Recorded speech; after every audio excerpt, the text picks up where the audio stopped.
শীত তো চলে যাচ্ছে।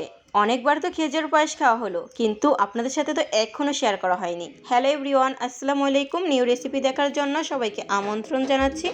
আজকে রেসিপিতে থাকছে খেজুর গুড় দিয়ে পোলাও চাউলের পায়েস।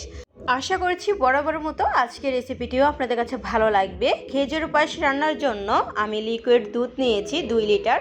আপনারা চাইলে প্যাকেটের দুধ দিয়ে বানাতে পারেন, চেষ্টা করবেন লিকুইড খাঁটি গরুর দুধটা নেওয়ার জন্য। আর পোলার চাউল আমি আধা ঘন্টার জন্য ভিজিয়ে রেখেছি। দানা দানা রেখে হালকা ম্যাশ করে নিয়েছি। আমার যা যা লাগবে আমি সব কিছু রেডি করে নিচ্ছি এবং আপনাদের সাথে শেয়ার করেছি। এ থেকে জেড পর্যন্ত পুরো ভিডিওটা দেখবেন, আপনাদের কাছে খুবই ভালো লাগবে। আমি অরিজিনাল খেজুর গুড়টা নিয়েছি। অরিজিনাল খেজুর গুড়টা কখনো ছানা হয় না, অবশ্যই চেষ্টা করবেন অরিজিনাল খেজুর গুড়টা নেওয়ার জন্য। আর সুগন্ধি দ্বিগুণ বেড়ে যায়, খুবই সুন্দর একটা স্মেল আসে খেজুর গুড় দেওয়াতে, খুবই মজা ছিল। আজকের পায়েসটা অবশ্যই প্রথম থেকে শেষ পর্যন্ত দেখার অনুরোধ রইল।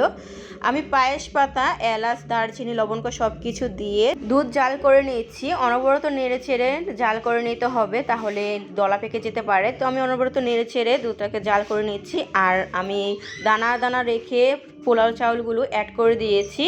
পোলাও চাল দিয়ে ওই খেজুর গুড় পায়েসটা রান্না করলে স্বাদ দ্বিগুণ বেড়ে যায়, খেতে খুবই সুস্বাদু হয়। খেজুরের গুড়গুলো জাল করে নিয়েছি। এখন পোলাও চালগুলো সিদ্ধ হওয়ার পর আস্তে আস্তে খেজুরের গুড়টা অ্যাড করে দিতে হবে। আমি অনবরত নেড়ে ছেড়ে খেজুরের গুড়টা অ্যাড করে দিচ্ছি। অবশ্যই এইভাবে বাসায় ট্রাই করবেন। অনবরত নেড়ে ছেড়ে ভালো মতো ঝাল করে নিচ্ছি। যখন পায়েসটা ঘন হবে ওই পর্যায়ে চুলা থেকে নামিয়ে নিব। প্রায় 15 মিনিটের মতো অনবরত নেড়ে ছেড়ে গাঢ় করে নিয়েছি, তারপর চুলা থেকে নামিয়ে নিয়েছি। খেজুরের গুড়টা দেওয়াতে সুন্দর একটা স্মেল আসছে, খেতে খুবই সুস্বাদু ছিল। অনেকেরই খেজুরের গুড়ের পায়েস বানাতে চান কিন্তু পারছেন না, অবশ্যই আমার ভিডিওটা ফলো করে বাসায় ট্রাই করবেন। অনেক মজা, অনেক সুস্বাদু হবে।